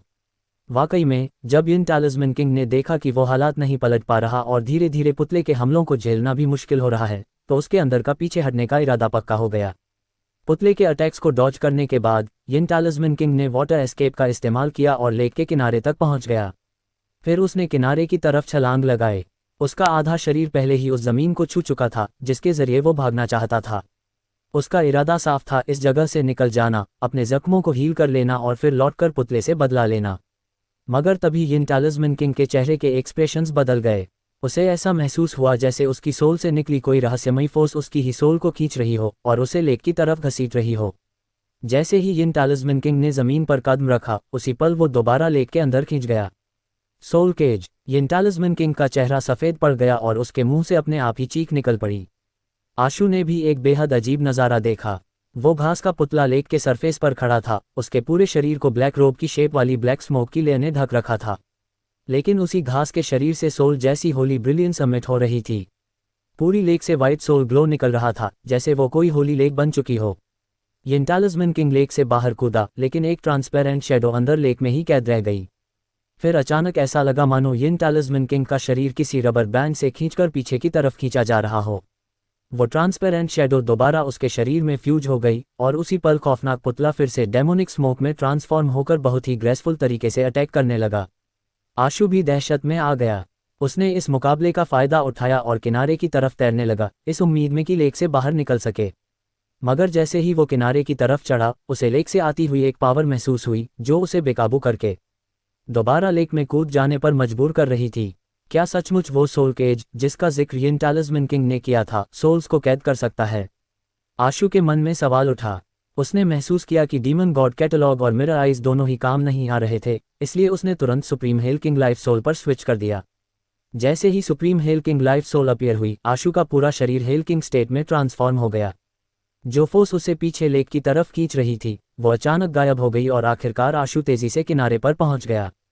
उसने पलट कर देखा तो अब लेक जरा भी ग्लो नहीं कर रही थी। इनफैक्ट वो लेक को देख भी नहीं पा रहा था, बल्कि उसकी गहराई में अनगिनत हड्डियां डूबी हुई थीं और उनमें अनगिनत सोल्स चीखती, चिल्लाती और आपस में उलझी हुई तैर रही थीं। पूरी लेक अब एक जिंदा नर्क बन चुकी थी और उस हेल का मालिक वही खौफनाक पुतला था जिसके शरीर से डेमोनिक ऑरा एमिट हो रहा था। अनगिनत घोस्ट शैडोज यिन टालिस्मैन किंग की सोल से लिपट गईं। उसका शरीर तो लेक से बाहर जा सकता था, मगर उसकी सोल उन सोल्स की भीड़ में बुरी तरह फंसी हुई थी। कुछ सोल आशु को भी जकड़ना चाहती थीं, मगर जैसे ही उन्होंने आशु की सुप्रीम हेल किंग बॉडी को टच किया, वे तुरंत इनविजिबल फ्लेम्स से जलना शुरू हो गईं। उनमें से एक का हाथ तो राख में बदल गया। जहां तक इनविजिबल फ्लेम्स की बात है तो वे यहीं पर गायब नहीं हुईं, वे फैलकर सभी घोस्ट को निगलती चली गईं, जब तक कि वो पूरी तरह धूल में न बदल गए और उसके बाद ही फ्लेम्स गायब हुईं। एक घोस्ट, या कहें कि व्रेथ ने कोशिश की कि वो करिश्मा को आशु की गोद से नीचे खींच ले, लेकिन आशु ने बड़े ही कैजुअली हाथ हिलाया और वो व्रेथ पल भर में राख बन गया। डेमोनिक नियोनेट लेक के अंदर ही छिपी रही और आशु के साथ बाहर नहीं आई। आशु ने हैरानी से उस जगह की तरफ देखा जहां डेमोनिक नियोनेट थी और उसे दिखा कि वो व्रेथ जैसे क्रिएचर उससे उलझ ही नहीं रहे थे, जैसे मानो वो वहां मौजूद ही ना हो। डेमोनिक नियोनेट बाहर नहीं निकल रही क्योंकि शायद उसे लगता है कि अभी भी चांस बाकी है। इसमें नुकसान भी नहीं है, बस देखना ही तो है। आशु ने कुछ देर सोचा और फिर पास के फॉरेस्ट में छिप गया ताकि लेक में हो रही फाइट को देख सके। जल्द ही आशु को रियलाइज हुआ कि वो व्रेथ जैसे क्रिएचर लेक से बाहर निकल ही नहीं सकते। ऐसा लग रहा था जैसे लेक के बाहर कोई बैरियर मौजूद हो। क्या ऐसा हो सकता है कि वो घास का पुतला भी लेक से बाहर ना निकल सकता हो? आशु ने मन ही मन अंदाजा लगाया। पिछली बार जब वो यहाँ से गुजरा था तब उस घास के पुतले ने उस पर अटैक नहीं किया था। उस वक्त वो लेक के किनारे बने एक छोटे से रास्ते पर चला था जो लेक से मुश्किल से 2 मीटर की दूरी पर था। इतनी दूरी घास के पुतले जैसी डरावनी शख्सियत के लिए शायद कुछ भी नहीं थी। इसीलिए उसके आशु पर हमला ना करने की बस 2 ही वजहें हो सकती थीं, या तो उसने हमला करना चाहा ही नहीं, या फिर वो लेक से बाहर निकल ही नहीं सकता था। अगर सच में घास का पुतला लेक से बाहर नहीं निकल सकता तो शायद उस पर्पल ब्रोंज बॉल को वापस ऑब्टेन करने का चांस हो। आशु इसी बारे में सोच ही रहा था कि अचानक उसे यिन टालिस्मैन किंग की आवाज़ सुनाई दी। आशु, चलो एक डील करते हैं। मेरी लेक से बाहर निकलने में मदद करो और मैं तुम्हें सबसे स्ट्रॉन्ग गार्डियन से कॉन्ट्रैक्ट कराने में हेल्प करूंगा। यिन टालिस्मैन किंग ये देखकर हैरत में था कि आशु सच में लेक से बाहर निकल आया है। उसे जिस बात ने सबसे ज्यादा सरप्राइज किया वो ये थी कि आशु लेक से भागने में कामयाब हो गया। ये नौजवान शुरुआत से ही उसकी उम्मीदों से बढ़कर निकला था। इतने सालों में उसने कभी किसी अनकॉन्ट्रैक्टेड ह्यूमन के हाथों इतनी बड़ी हार नहीं झेली थी। नेचुरल है कि वो इस बात से खुश था कि आशु लेक से निकल सका। ये उसके लिए शायद जिंदा बचने का मौका बन सकता था। आशु ने कुछ देर सोचा और लेक की तरफ जोर से चिल्लाकर कहा, पहले ये बताओ कि वो पर्पल ब्रोंज बॉल क्या है, उसका यूज क्या है। घास के पुतले से फाइट करते हुए यिन तालिस्मान किंग ने जवाब दिया, वो है first mountain bronze. First mountain bronze नाम सुनकर आशु हल्का सा चौंक गया। फर्स्ट माउंटेन ब्रोंज किसी खास तरह के ब्रोंज का नाम नहीं था। फर्स्ट माउंटेन असल में एक जगह का नाम था।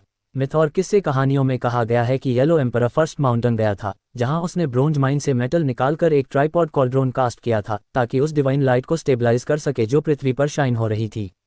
फर्स्ट माउंटेन कहाँ था, इस बारे में अलग अलग थ्योरी थीं। कई रीजन्स का मानना था कि वही ट्रू फर्स्ट माउंटेन है, लेकिन आशु को नहीं पता था कि इनमें से कौन सा सच है।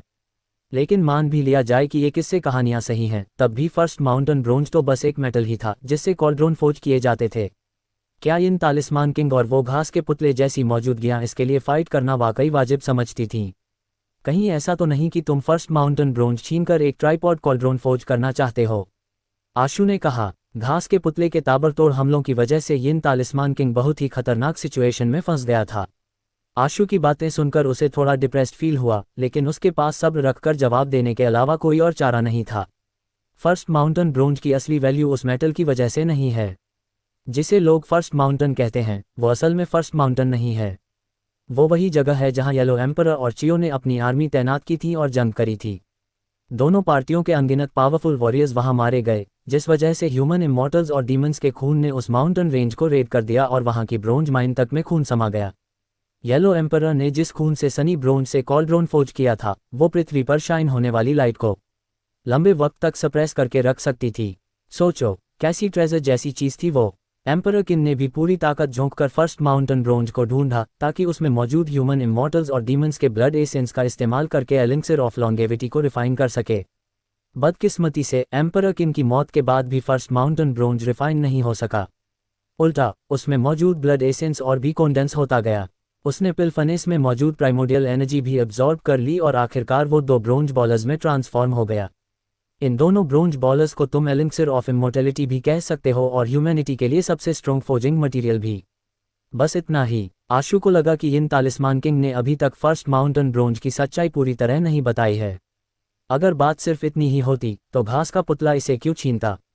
वो तो खुद ही इमॉर्टल है और ह्यूमंस के फोज किए हुए टूल्स का इस्तेमाल कर ही नहीं सकता। उधर यिन तालिस्मान किंग की हालत लगातार बिगड़ रही थी।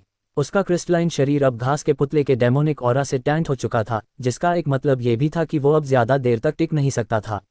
अगर तुम मेरी मदद करके मुझे लेक से बाहर निकाल दो तो हम अपने पुराने गिले शिकवे यहीं खत्म कर सकते हैं। मैं तुम्हें फर्स्ट माउंटेन ब्रोंज को रिफाइन करने में भी मदद कर सकता हूँ। उसे रिफाइन करने का तरीका सिर्फ मुझे ही पता है। यिन तालिस्मान किंग ने आशु को मनाने की कोशिश की। मैं भी तुम्हारी मदद करना चाहता हूँ, लेकिन मेरे पास इतनी काबिलियत ही नहीं है कि तुम्हारी मदद कर सकूं। आशु भला क्यों यिन तालिस्मान किंग की मदद करने को तैयार होता? उसके लिए तो अच्छा यही था कि इतना पुराना दुश्मन खत्म ही हो जाए। भले ही तुम्हें फर्स्ट माउंटेन ब्रोंज को रिफाइन करने की ज़रूरत ना हो, लेकिन तुम्हें एक कंपेनियन बीस्ट तो चाहिए ही होगा, है ना? मुझे पता है कि येलो एम्परर ने कौन सा कंपेनियन बीस्ट यूज़ किया था। वो कंपेनियन बीस्ट पहले ही वापस अपने कंपेनियन एग की फॉर्म में लौट चुका है। मेरी मदद से तुम उसे ज़रूर हासिल कर लोगे। यिन तालिस्मान किंग लगातार अपनी चालें फेंकता रहा, लेकिन आशु बिल्कुल भी टस से मज नहीं हुआ। उसने यिन तालिस्मान किंग की बकवास को पूरी तरह अनसुना कर दिया और ऐसा जताया जैसे उसने कुछ सुना ही ना हो। जब यिन तालिस्मान किंग ने देख लिया कि आशु तो यही चाहता है कि वो मर जाए और अब कुछ भी कहना बेकार है, तो उसने तुरंत ही मन मजबूत किया और बेकार की बातें करना बंद कर दिया। अपनी बची कुची स्ट्रेंथ का फायदा उठाते हुए वो अचानक आगे बढ़ा और डायरेक्ट घास के पुतले से टकरा गया। यिन तालिस्मान किंग के क्रिस्टल जेड जैसे शरीर के अंदर डार्क गोल्ड कलर के रहस्यमयी सिंबल फ्लो हो रहे थे। वो सिंबल अचानक किसी चीज से टकरा गए। एक गोल्डन बीम आसमान की तरफ ऐसे शूट हुई जैसे कोई न्यूक्लियर एक्सप्लोजन हुआ हो। उसने आसमान में एक ह्यूज गोल्डन मशरूम शेप बादल फॉर्म कर दिया, जिसने पूरी लेक को उड़ा दी। उस जबरदस्त शॉकवेव ने पास के फॉरेस्ट को चकनाचूर कर दिया और इम्पैक्ट से पहाड़ी दीवारें तक ढह गईं। आशु ने तुरंत टायरेंट बेहेमोथ को बुलाया ताकि उस ब्लास्ट को ब्लॉक कर सके। ट्रुथ लिसनर लगातार बैटलफील्ड को मॉनिटर करता रहा, जबकि उस गोल्डन एक्सप्लोजन के बीच घास के पुतले का शरीर बिखरकर शैटर हो गया। लेकिन नज़ारा वैसा नहीं था जैसा आशु ने सोचा था। घास के पुतले का शरीर बिखरने के बाद अनगिनत व्रेथस में ट्रांसफॉर्म हो गया। ऐसा लग रहा था जैसे उसका कोई कोपोरल फॉर्म हो ही ना, उसका पूरा घास जैसा स्ट्रक्चर दरअसल व्रेथस से ही बना हुआ था। यिन तालिस्मान किंग के सबसे नज़दीक मौजूद व्रेथस उस खौफनाक गोल्डन बीम में जलकर बिखर गए। उनमें से कई तो ऑन द स्पॉट मर गए। अचानक एक्सप्लोजन के बीच से एक कोल्ड बीम बाहर निकली। वो लेक से बाहर निकलते ही जमीन पर गिरी और फिर गायब हो गई। आशु समझ गया कि ये इन तालिस्मान किंग का कोई छुपा हुआ ट्रम्प कार्ड था जो उसने अब तक बचा कर रखा हुआ था, लेकिन उसके पास उसे रोकने का टाइम ही नहीं था। जब तक आशु उस तरफ भागकर पहुंचा तब तक वो कोल्ड बीम दूर निकल चुकी थी। शायद कई किलोमीटर दूर पहुंच गई होगी। क्या ये भी उसे मार नहीं पाया? आशु थोड़ा मायूस हो गया और लेक की तरफ मुड़कर देखने लगा। लेक के अंदर बचे हुए व्रेथस एक स्पॉट पर कॉन्डेंस होने लगे। वहां एक ब्लैक कोर था और सारे व्रेथस उसी कोर की तरफ कॉन्डेंस होते जा रहे थे। धीरे धीरे अनगिनत व्रेथस उस आउटर कोर का पार्ट बनते गए और फिर से घास के पुतले का शरीर धीरे धीरे फॉर्म करने लगे। घास के पुतले का शरीर पूरी तरह बनने से पहले ही ब्लैक पर्पल कलर की एक स्वॉर्ड बीम फ्लैश हुई और डेमोनिक नियोनेट की डीमन स्वॉर्ड ने उस ब्लैक मॉन्स्टर कोर को पियर्स कर दिया। जैसे ही मॉन्स्टर कोर पियर्स हुआ, लेक में मौजूद व्रेथस ने कान फाड़ देने वाली चीखें निकालीं। फिर अचानक सोल लाइट एक्सप्लोड हुई और चारों तरफ लाइट में डूबे हुए व्रेथस आसमान की ओर उठने लगे। उनकी तादाद इतनी डरावनी थी कि नज़ारा बेहद डरावना लग रहा था। जब सारे व्रेथस आसमान में जाकर गायब हो गए तो डेमोनिक नियोनेट लेक से उड़कर किनारे पर लौट आई, एक हाथ में पर्पल ब्रोंज बॉल और दूसरे हाथ में डीमन स्वॉर्ड लिए हुए। ब्लैक मॉन्स्टर कोर अब भी डीमन स्वॉर्ड में पिरोया हुआ था। उसकी शेप अखरोट जैसी थी, लेकिन टेक्सचर ऑब्सिडियन की तरह ब्लैक और चिकना। सबसे अजीब बात यह थी कि वो दिल की तरह धड़क भी रहा था।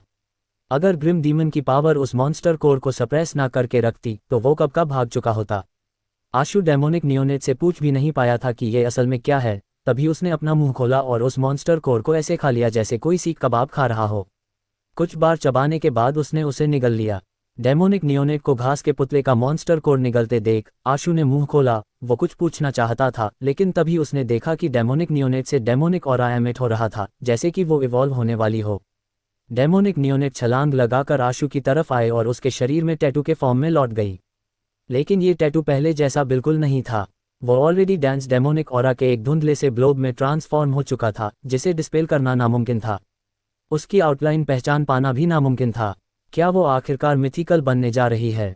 आशु के मन में खुशी की लहर दौड़ गई। इस एवोल्यूशन के बाद शायद वो डेमोनिक नियोनेट के व्हील ऑफ डेस्टिनी का राज जानने में कामयाब हो जाए। अफसोस की बात है कि मैं यिन तालिस्मान किंग को मार नहीं पाया। आशु ने लेक की ओर पछतावे के साथ देखा और फिर करिश्मा को लेकर वहां से निकल गया। सिग्नल वाली जगह पहुंचते ही आशु का फोन रिंग हुआ। देखने पर पता चला कि वो कैफ का मैसेज था। मैं कुलम माउंटेन डिस्ट्रिक्ट में हूँ। यहाँ एक डायमेंशनल जोन है जहाँ हम शरण ले सकते हैं। उसे यहाँ लुभा कर लाओ। बदकिस्मती से आशु ने उस वक्त ये मैसेज नहीं देखा था। वो बहुत जल्दी भाग निकला था और वहाँ सिग्नल भी नहीं था। सब ठीक हो गया है। मैं महिम सिटी वापस लौट रहा हूँ। तुम भी जल्दी लौट आओ। आशु ने उसे मैसेज भेजा और तेजी से वापस निकल पड़ा। हालांकि वो यिन तालिस्मान किंग को मार नहीं सका, लेकिन इसमें कोई शक नहीं था कि उसे काफ़ी गहरे जख्म आए थे। उसका शरीर तक सेल्फ डिस्ट्रक्ट हो चुका था। ये कहना मुश्किल था कि वो अपनी स्ट्रेंथ वापस हासिल कर भी सकेगा या नहीं। उसके जल्द लौट आने के चांसेस बहुत कम थे। अगर वो फिर से आने की हिम्मत करता तो तब तक बनाना फेरी शायद अपना एवोल्यूशन पूरी कर चुकी होगी। उस वक्त ये कहना मुश्किल होता कि शिकारी कौन होगा और शिकार कौन। बड़े ही अफसोस की बात है कि मैं उसे ढूंढ नहीं पा रहा, वरना ये उसे खत्म करने का बेहतरीन मौका होता। आशु ने पर्पल ब्रोंज बॉल निकाली और उसे हाथ में घुमाते हुए देखने लगा। यिन तालिस्मान किंग ने कहा था कि ये फर्स्ट माउंटेन ब्रोंज है और इसने 3 रेस ह्यूमन, इमॉर्टल्स और डीमंस का ब्लड एसेंस अब्जॉर्ब किया है। आशु को लगा कि ये बात इतनी सिंपल नहीं है जितनी यिन तालिस्मान किंग ने बताई थी। अगर ये सच में ऑर्डिनरी ह्यूमन, इमॉर्टल और डीमन का प्योर ब्लड होता तो उसे अब्जॉर्ब करने से कोई खास फायदा नहीं होता। लेकिन अगर ये वैसा ही है जैसा यिन तालिस्मान किंग ने कहा, तो फर्स्ट माउंटेन ब्रोंज में इकट्ठा हुआ खून वाकई एक्स्ट्राऑर्डिनरी होना चाहिए। हालांकि आशु ने कई तरीके आजमाए, फिर भी वो इसे यूज़ करने का तरीका नहीं ढूंढ पाया। चाहे वो इसे जितनी हीट कर लेता, ये बस रेड हो जाती और उसके अंदर हल्की सी पर्पल लाइट फ्लो होती हुई दिखाई देती। इतनी बड़ी ब्रोंज बॉल को पिलकनिल कहना तो नामुमकिन है। अगर सच में इसे पिल में रिफाइन किया जाए तो इसे निगलते ही शायद किसी की जान भी चली जाए। इसे वेपन्स बनाने में यूज़ करना ज़्यादा रिलायबल है। ये चीज़ इतनी हार्ड है कि इसे वेपन्स से आसानी से डिस्ट्रॉय नहीं किया जा सकता। लेकिन अगर ये इतनी ही हार्ड है तो इसे वेपन में फोर्ज करना भी आसान नहीं होगा। और मैं बॉल को वेपन के तौर पर इस्तेमाल भी तो नहीं कर सकता। रुको, अचानक आशु को कुछ ख्याल आया और उसने अपनी प्राइमोडियल एनर्जी पिल लाइफ सोल को बुलाया। मैं सोच रहा था कि शायद ये प्राइमोडियल एनर्जी पिल आगे चलकर फ्यूचर में भी पिल में ही एडवांस होगी या किसी और फॉर्म में बदलेगी।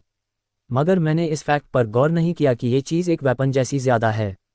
अगर ये वेपन है तो क्या एडवांस होने के बाद इसकी भी कोई वेपन फॉर्म होगी? क्या ऐसा हो सकता है कि इस पिल के इवॉल्व न कर पाने की वजह यह है कि इसकी कोई फिक्स्ड वेपन फॉर्म ही नहीं? जितना ज़्यादा आशु ने इस बारे में सोचा उतना ही उसे लगा कि यही सही है।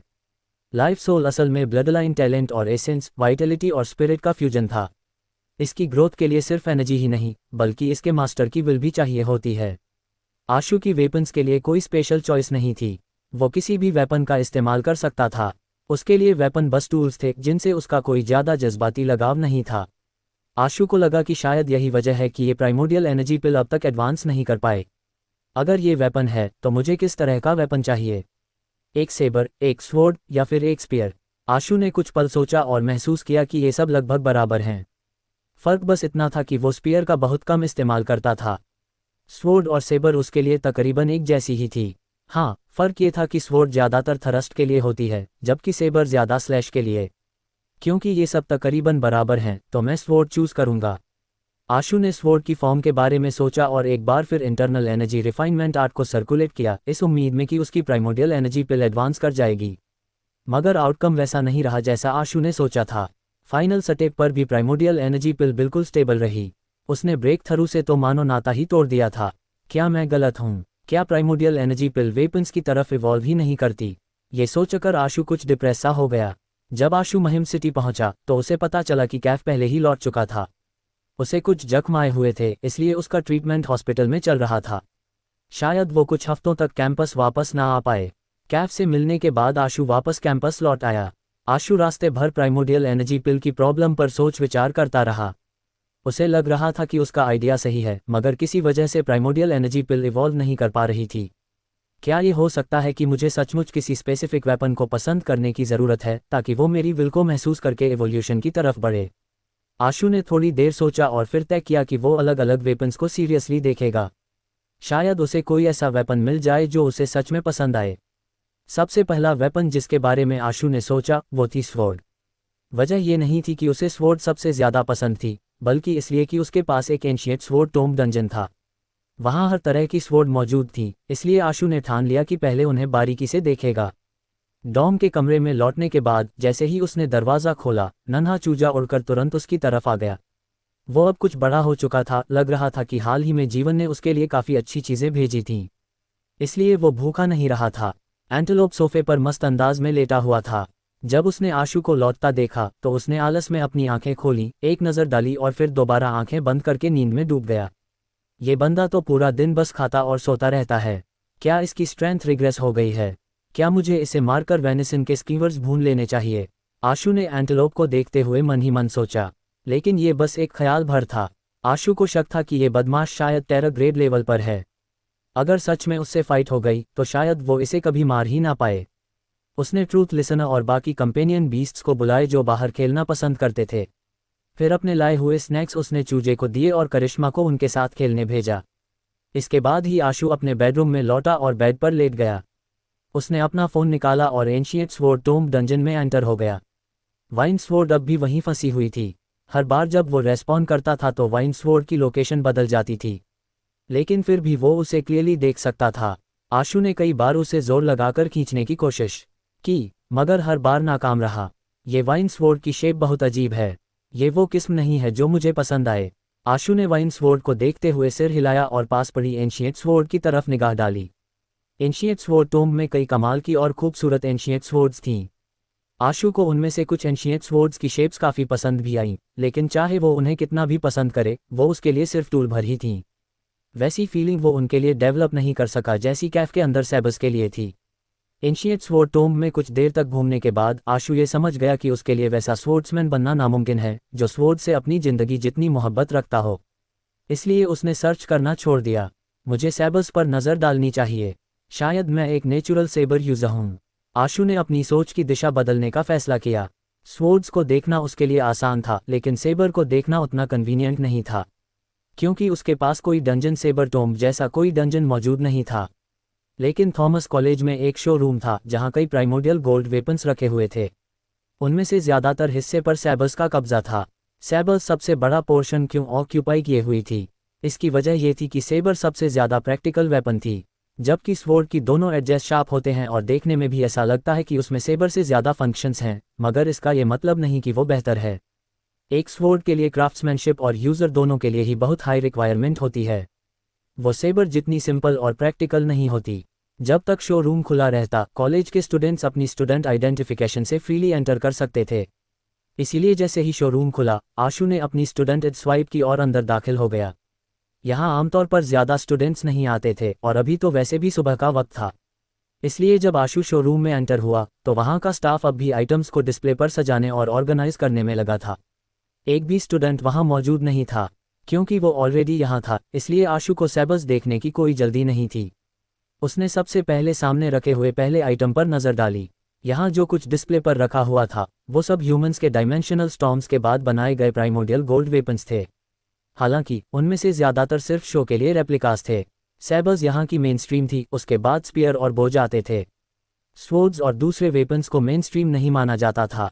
यहाँ प्राइमोर्डियल गोल्ड से बनी शील्ड्स और कवच भी थे, मगर इनकी तादाद बहुत कम थी क्योंकि उनके इफेक्ट्स उतने अच्छे नहीं थे।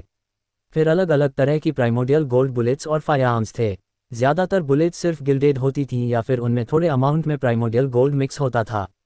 प्योर प्राइमोर्डियल बुलेट्स बहुत कम देखने को मिलती थीं और आमतौर पर सिर्फ हाई रैंकिंग ऑफिसर्स को ही दी जाती थीं। रॉकेट्स और शेल्स भी प्राइमोर्डियल गोल्ड से बनाए जाते थे, लेकिन वो सिर्फ बड़े ग्रुप में आने वाले डायमेंशनल क्रिएचर्स पर अटैक करने के लिए ही यूज़ होते थे। इसलिए मामूली बैटल्स में उनका यूज़ करना सूटेबल नहीं था। ज़्यादातर इनका इस्तेमाल लार्ज स्केल डायमेंशनल क्रिएचर के ब्रेकआउट को रोकने या इमोर्टल टाइप डायमेंशनल क्रिएचर से डील करने में किया जाता था। सैबर्स की टाइप तो और भी ज़्यादा थीं। कुछ इतनी छोटी थी कि उनकी लंबाई सिर्फ हथेली की लंबाई बराबर थी। बड़ी वाली स्टील स्लेइंग सेबर जैसी थी। इन्हें देखकर आशु थोड़ी देर के लिए दंग रह गया, लेकिन चाहे वो उन्हें जितनी भी गौर से देख ले, उसे यही लगता कि ये सब महज टूल हैं जिनमें कोई बहुत बड़ा फर्क नहीं है। देखने में दिल को भाने वाली चीज़ों के लिहाज से ये सब बम्बू ब्लेड से इन्फीरियर ही थीं, जिसे आशु अक्सर इस्तेमाल किया करता था। मगर आशु पहले ही कोशिश कर चुका था। भले ही उसके दिमाग में बम्बू ब्लेड ही क्यों ना आ रहा हो, लेकिन वो इस तरह भी अपनी प्राइमोर्डियल एनर्जी पिल को एडवांस नहीं कर पा रहा था। कहीं ऐसा तो नहीं कि इस दुनिया में कोई भी ऐसा वेपन ही नहीं जो पहली नज़र में ही फीलिंग्स को ट्रिगर कर दे। आशु कुछ लाचार सा महसूस कर रहा था। वैसे भी वो कोई और ब्लडड इंसान नहीं था। वो किसी भी वेपन को अपनी ज़िंदगी से ज़्यादा अहमियत नहीं दे सकता था। कोई भी वेपन चाहे कितना ही अच्छा क्यों ना हो, कितना ही कीमती क्यों ना हो, जिंदगी दांव पर लगने की नौबत आई तो आशु उसे एबंडन करना ही सही समझता। लड़के, इस दुनिया में कोई भी ऐसा वेपन नहीं है जिससे तू पहली नज़र में ही मोहब्बत कर बैठे। बस वही लोग बचे रहते हैं जो तजुर्बेकार वेटन्स होते हैं। ये बात एक स्टाफ मेंबर ने तब कही जब उसने आशु को खुद से बुदबुदाते हुए सुना। आशु ने सिर घुमाकर उस शख्स की तरफ देखा जो बोल रहा था। वो कोई 40 साल का आदमी था। हालांकि उसने सनग्लासेज पहन रखे थे, लेकिन आशु समझ गया कि उसकी एक आंख शायद ब्लाइंड थी। उसकी एक टांग आर्टिफिशियल प्रोस्थेटिक लिम्ब थी। क्या आप ज़रा सी तकलीफ उठाकर उस बात का मतलब अच्छी तरह बता सकते हैं? आशु ने पूछा। जब वो आदमी डिस्प्ले पर पड़े वेपन्स पहुंच रहा था तब उसने आगे कहा, ज़्यादातर लोग असल में वेपन्स को पसंद नहीं करते, मगर खतरे के वक्त उन्हें अपने और अपने परिवार की हिफाजत के लिए इन्हें इस्तेमाल करना पड़ता है। थोड़े से लोग ही ऐसे होते हैं जिन्हें वेपन्स सचमुच पसंद आते हैं, बाकी आम लोगों के लिए वेपन्स बस टूल्स ही हैं।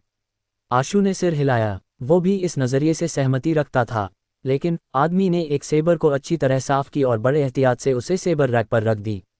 उसे सीधा किया और आगे बोला, एक बार जब तुमने हाथ में वेपन उठा लिया और उससे जंग छेड़ दी, तो फिर चाहे तुम उससे मोहब्बत करो या नफरत, या उसे कितनी भी हल्की समझो, वो तुम्हारी सबसे अहम कंपेनियन बन जाएगी। ये चीज़ तुम्हारी औरत से भी ज़्यादा, तुम्हारे भाइयों से भी ज़्यादा मायने रखती है। जंग के मैदान में वही एक है जिस पर तुम सचमुच भरोसा कर सकते हो। बिल्कुल सही, आशु ने सिर हिलाया। वो आदमी आगे बोला, इसीलिए जंग के मैदान में, चाहो या ना चाहो, चाहे जितने प्राउड हो, तुम्हें वेपन को समझना और उसके साथ वाकिफ होना ज़रूरी है। लगातार प्रैक्टिस करनी होगी, उसे अपनाना होगा। इसमें तुम्हें औरतों के पीछे भागने से भी ज़्यादा मेहनत लगानी पड़ेगी, वरना जंग के मैदान में वही तुम्हारी जान ले सकती है। अगर तुम वेटरन बनना चाहते हो तो चाहे वो वेपन कितना ही खौफनाक क्यों ना लगे, तुम्हें उसके साथ तालमेल बिठाना ही पड़ेगा। वक्त के साथ तुम्हें एहसास होगा कि वेपन तुम्हारे शरीर का हिस्सा बन चुका है, यानी कि एक ऐसा टूल जिसे आसानी से छोड़ा नहीं जा सकता, क्योंकि उसके बिना तुम्हारा शरीर जैसे अधूरा हो जाता है, एक अपाहिज की तरह। और जंग के मैदान में किसी लंगड़े लूले इंसान के मरने के चांसेस एक सही सलामत इंसान से कहीं ज़्यादा होती है। आशु उस आदमी की बातें सुनकर सोच में पड़ गया। सोचो तो हम वर्ब प्रैक्टिस को नाउन सेबर से पहले क्यों लगाते हैं। नौजवान, अच्छी तरह प्रैक्टिस करो। आदमी ने आशु के कंधे पर हाथ रखा और फिर से वेपन साफ करने में जुट गया। शुक्रिया, आपको किस नाम से बुला सकता हूँ? आशु ने पूछा। मैं तो बस एक अपाहिज वेटरन हूँ। मेरा नाम अहम नहीं है। उस आदमी ने आशु को नज़रअंदाज किया और अपने काम में लगा रहा। आशु को मन ही मन हल्की सी मायूसी छा गई। जंग ने ज्यादातर लोगों पर बस बदकिस्मती ही ला दी थी। कोई भी जंग को पसंद नहीं करता, लेकिन कभी कभी जंग से बचना नामुमकिन हो जाता है।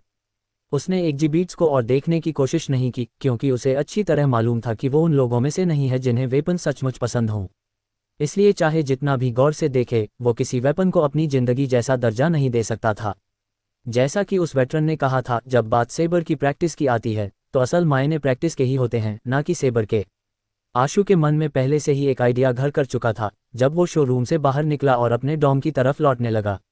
बीच रास्ते में ही उसकी नज़र समर, आरोही और ईशान पर पड़ी, जो मिलकर सक्शाह क्लब की तरफ जा रहे थे। अरे आशु, क्या इत्तेफाक है? कहाँ जा रहे हो तुम? समर ने मुस्कुराते हुए आवाज़ लगाई। जब आशु ने समर को देखा तो उसकी आंखों में चमक आ गई। वो तुरंत उसके पास पहुंचा और उसका हाथ खींचते हुए बोला, चलो दोनों प्रैक्टिस करते हैं। नहीं, किसी और को ढूंढ ले, मुझे तो चक्कर आ रहे हैं, मैं कुछ नहीं कर सकता। समर ने अपना सीना पकड़ लिया, जैसे वो किसी भी वक्त बेहोश होने वाला हो। असल बात यह थी कि उसे पिटने से डर नहीं लगता था, मगर इस बात को वो कतई बर्दाश्त नहीं कर सकता था कि आशु उसे पीट पीट कर किसी डिफॉर्म्ड ह्यूमन जैसा बना दे। कोच, आप किस चीज़ की प्रैक्टिस करना चाहते हैं? आरोही ने पूछा। मैं अपनी स्वॉर्ड टेक्निक की प्रैक्टिस करना चाहता हूँ, आशु ने जवाब दिया। अगर आपको एतराज़ ना हो तो मैं आपकी प्रैक्टिस पार्टनर बन सकती हूँ। आरोही की आंखों में चमक आ गई जब उसने ये बात आशु से कही। ठीक है, चलो ट्रेनिंग रूम चलते हैं। आशु ने सिर हिलाया। असल में अगर कॉम्बैट की बात हो तो आरोही की कॉम्बैट एबिलिटी समर से इन्फीरियर थी। अगर उसे जान पर खेलकर सचमुच लड़ना पड़ा तो वो समर का मुकाबला नहीं कर पाती। लेकिन प्रैक्टिस में उसके पास आई ऑफ ओडिन थी। इस वजह से उसकी परफॉर्मेंस समर से भी बेहतर निकलती और इसी वजह से वो आशु की प्रैक्टिस पार्टनर बनने के लिए ज़्यादा सूटेबल थी। After all, I of Odin की एबिलिटी की वजह से आरोही बिना जिंदगी को जोखिम में डाले हर तरह के मूव्स बैटल के दौरान क्रैक कर सकती थी, जो समर के बस की बात नहीं थी। चारों मिलकर ट्रेनिंग रूम पहुंचे। वहां पहुंचते ही आरोही ने एक स्वॉर्ड उठा ली। नॉर्थ डिस्ट्रिक्ट में दो टाइप की स्वॉर्ड्स थीं। एक थी broad sword type heavy sword और दूसरी थी नैरो और थिन आर्मर पियर्सिंग स्वॉर्ड। दोनों स्वॉर्ड्स की अपनी अपनी खासियतें थीं और उनका यूज़ भी कम्प्लीटली डिफरेंट तरीके से होता था। आरोही ऑलरेडी ही आर्मर पियर्सिंग स्वॉर्ड्स को यूज़ करने में माहिर थी। अपनी आई ऑफ ओडिन के साथ उसके लिए सामने वाले की कमज़ोरी पकड़ना और डायरेक्ट फेटल स्ट्राइक डिलीवर करना बहुत ही इजी था। मगर जब से वो थॉमस कॉलेज में पढ़ने आई थी, आरोही ने ईस्ट डिस्ट्रिक्ट की भी कई स्वॉर्ड टेक्निक्स सीख ली थीं। बल्कि उसने तो उन्हें अपनी खुद की स्वॉर्ड टेक्निक्स में फ्यूज भी कर लिया था। हालांकि उसने कभी किसी ईस्ट डिस्ट्रिक्ट के ट्रू स्वॉर्ड एक्सपर्ट के साथ मुकाबला नहीं किया था, इसलिए उसे मालूम नहीं था कि उसकी स्वॉर्ड टेक्निक्स किस हद तक मास्टर हो गई थीं। जैसे ही उसने सुना कि आशु स्वॉर्ड प्रैक्टिस करना चाहता है, उसने सोचा कि ये मौका उसकी मास्टरी को टेस्ट करने के लिए बिल्कुल सही रहेगा। उसने जो प्रैक्टिस स्वॉर्ड चूज़ की वो नेचुरली नॉर्थ डिस्ट्रिक्ट में कॉमनली यूज़ की जाने वाली आर्मर पियर्सिंग स्वॉर्ड ही थी, जिसका ब्लेड लॉन्ग और थिन था और साथ ही वो नॉर्थ डिस्ट्रिक्ट की ब्रॉड स्वॉर्ड से कहीं ज़्यादा नैरो थी।